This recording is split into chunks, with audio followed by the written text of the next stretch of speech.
Okay, Nathan, here goes. We're gonna stand her up. You got a little bit more to do on your basketball base, but we're gonna stand her up and see how it goes. Hold on.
There it is.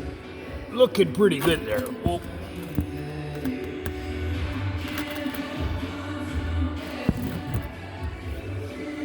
Now we just got to build the base around to hold the concrete that's going to be here. We're going to mount some concrete blocks right here.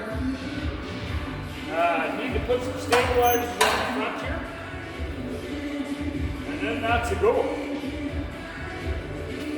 And then we'll catch you on the next big one.